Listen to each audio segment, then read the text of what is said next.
ఈరోజు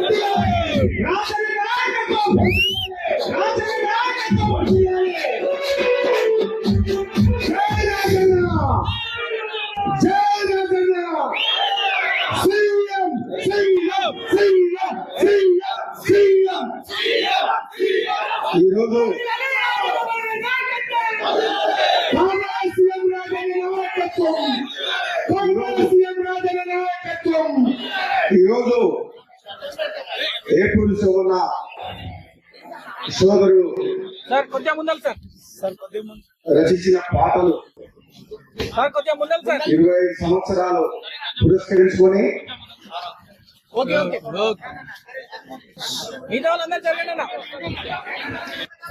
ఆవిష్కరణ కార్యక్రమంలో పాల్గొంటున్న వేదిక ఉంచిన పెద్దలందరికీ మరో సోదరుడు గద్దరు వారసులు ఏపూరు శోభన తర్వాత గద్దరు నర్సులు ఇద్దరు చూస్తే గద్దరు గారి పాటలు గుర్తొస్తాయి, గద్దరు గారి రూపం గుర్తొస్తుంది. ఆ గుర్తు పెట్టుంటే కళాకారులకు గర్వంగా ఈరోజు ప్రజల కోసం పాటలు పాడే వ్యక్తులు అంటే వీళ్ళు ఖమ్మంలో కనబడుతున్నారు. వాళ్ళతో పాటు మాజీ మంత్రి వర్యులు సోదరి పుష్పలీల గారు, వేదిక నుంచి పెద్దలందరూ, మీ అందరికీ కూడా నా హృదయపూర్వక నమస్కారాలు. కళాకారులందరికీ ఈ కార్యక్రమంలో పాల్గొంటున్న ఏపూరు శోభలతో పాల్గొన్న ఆయన అభిమానులు కళాకారులందరూ కూడా పేరు పేరున నా హృదయపూర్వక నమస్కారం తెలియజేస్తూ, చాలా ఆలస్యమైంది. వేరే ప్రోగ్రామ్ దీని తర్వాత ప్రోగ్రామ్ అని కూడా చెప్తున్నారు. 5 గంటల వరకు మీ టైం 6 గంటలు అయిందని చెప్పి మా ప్రోగ్రామ్ చేసుకోవాలా సార్ అని చెప్పి నేను రాజకీయ ప్రసంగం చేస్తాను, ఇక్కడికి రాలేదు. కేవలం ఏపూరు శోభన ఈ పుస్తకం గురించి విడుదలకు రమ్మంటే నాకు ఏపూరు శోభన పాడే ప్రతి పాట చాలా ఒళ్ళు పులకరిస్తుంది. ఎటువంటి పాటలు పాడతానంటే ఒక చైతన్యం. ఆ పాట అన్నిటికంటే నచ్చింది పాట ఏంటంటే ఎవరి పాట ఏందో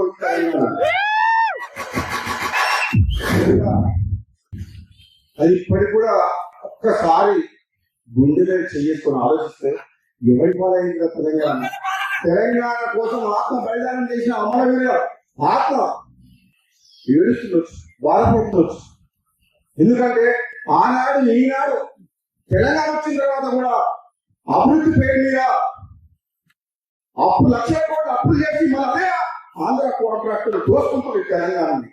ఇవడిపాలైంది తెలంగాణ వచ్చిన తర్వాత ఎవరు కోల్పట్టాలంటే నిజంగా తెలంగాణలో ఉన్న పేద ప్రజలకు న్యాయం జరగలేదు. అందుకనే ఆ పాట వింటేందుకే ఇక్కడికి వచ్చింది. ఆ పాట అంటే నాకు ఇష్టం. ఎవరి కోసం తెలంగాణ వచ్చింది, ఎవరి కోసం మనం ఉద్యమం చేసింది. ఆనాడు కళాకారులు లేదే ఈ తెలంగాణ కళ సాకారం అయిందా? ఈ తెలంగాణ ప్రజల్ని దేవుడిచ్చిన గొంతుతో వాళ్ళ పాటలతో ఆటలాడి ప్రజల్ని చైతన్యవంతం చేసి తెలంగాణ సాధనలో కీలక పాత్ర పూజించింది కళాకారులు కాదా?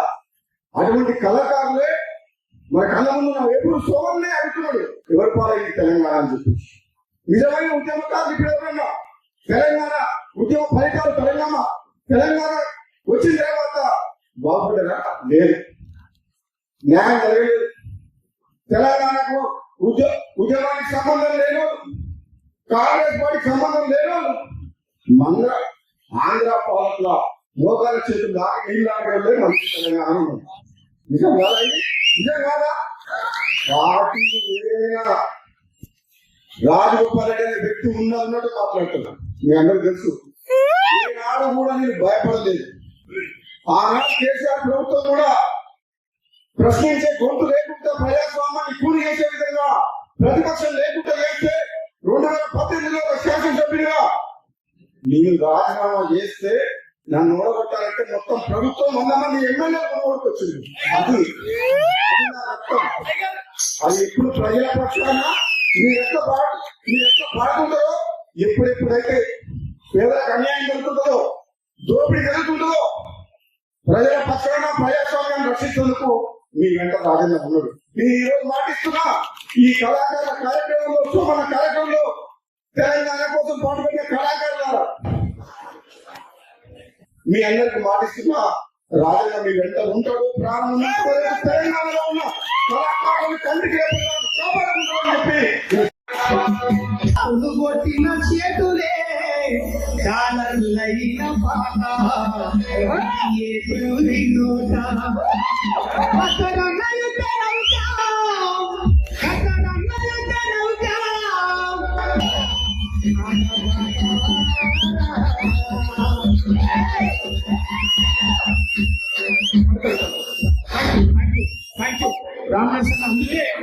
అందుకే ఇవాళ తెలంగాణలో కోమటిరెడ్డికి మద్దతుగా ఈ కూటమిరెడ్డి కూడా ఉంటుందనే ప్రకటిస్తున్నారు. తెలంగాణలో ఇవాళ ఏ టీవీ సర్వే చేసినా, ఏ పేపర్ సర్వే చేసినా ఇలా సింగిల్ కమ్యూనిటీగా ఉన్నటువంటి మాదిగ కమ్యూనిటీ సార్ కోమటిరెడ్డికి తోడుగా తెలంగాణ వ్యాప్తంగా కూటమిరెడ్డి మీకు అండగా ఉంటారు, మద్దతుగా ఉంటారని చెప్పి రాజన్న వెంట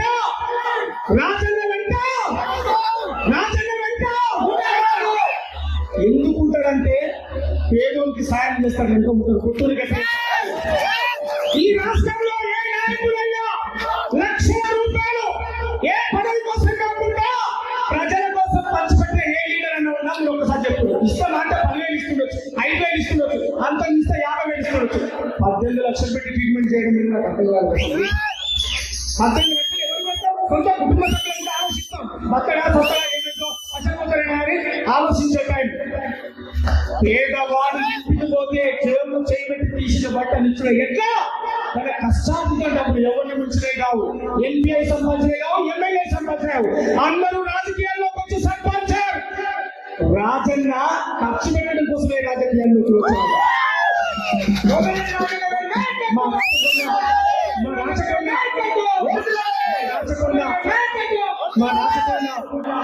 నాకు మద్దతుగా ఒక గొప్ప కవిత్వం రాశాడు. అది ఇప్పుడు 2 నిమిషాలు చదివిస్తారు ప్లీజ్. తర్వాత సార్ స్పీచ్ ఉంటుంది. రమేష్ అన్న అండ్ ప్రసాద్ అన్న ఇబ్బంది అవుతుంది.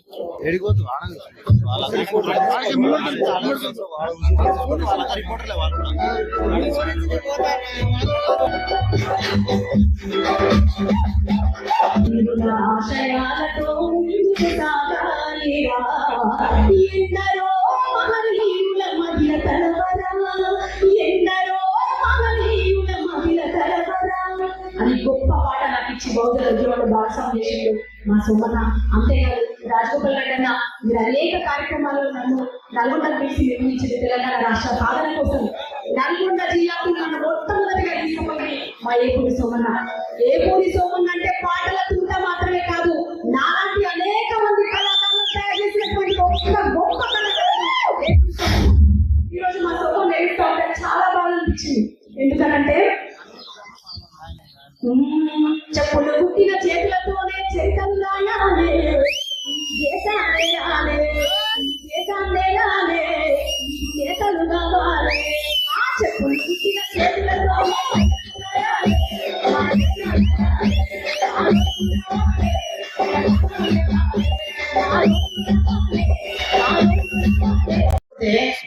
తమ్ముడు నువ్వు ఒక్కడే ఏడవట్లేదు, అందరూ ఏడుస్తున్నావు. పని చేసినోడు మన ఆడవాళ్ళ కథలు ఉంటాయి. తెలియని కోడలు ఎట్లుంటారంటే వంట చేసిన ఆమెను పక్క పోయి లాస్ట్ అంతా మంది వచ్చినాక చుట్టాలు వస్తున్నప్పుడు వచ్చి ఉప్పు వేసి కలుపుతూ ఉంటారు. అంటే అందరూ గట వంట ఈయన చేసినాడు బిల్డప్ ఉంటుంది.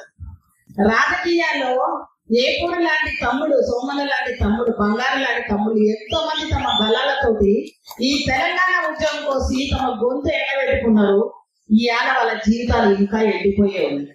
ఇంతకుముందు తమ్ముడు పాటలు అడిగాడు. మా కళాకారులకు మాకెందుకు ఉండదు అవకాశం?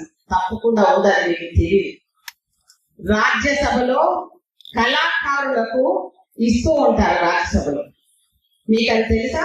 అందులో అమితాబ్ బచ్చన్లు, సినిమా యాక్టర్లు, కళాకారులు ఒక్కొక్క రంగంలో చేసిన వాళ్ళకి ఇస్తూ ఉంటారు రాజ్యసభ మెంబర్గా, పార్లమెంట్ సభ్యులుగా.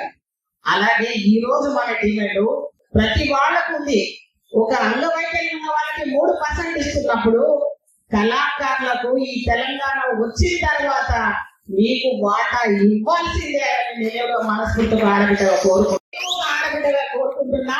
మా తమ్ముడిని నిజంగా, మా జాతి నిజంగా ఒక్కసారి నమ్మితే మేము జీవితకాలం అలాగే ఉంటాం. మోసం మాకు తెలియదు, క్రిమినల్ అంటారు మాకు తెలియదు. కానీ రోజులు మారినాయి. వాంచలు అనే లెక్కలు మీ పుష్పలీలక కూడా ఉండదు. ఎవరిదైనా ఆత్మ చదువుకుని పని చేయలేదు. ఒక్క రూపాయి తీసుకున్నానా లేదా ఈ అన్న కూడా నాకు అనిపించే చరిత్ర. నా జాతి కోసం కట్టబడ్డ ఈ రోజు కూడా నా తమ్ముడు భవిష్యత్తు కోసం, ఇలాంటి తమ్ముల కోసం, నాలాంటి ఆడబిడ్డలే కదా ఉన్న ఆడబిడ్డల మనసులో హృదయంగా చూపుతున్న తమ్ముడికి మీరు అండగా ఉండండి. ఆయన మీకు అండగా ఉంటాడు. జీవితకాలంలో రుణంగా ఉంటాము.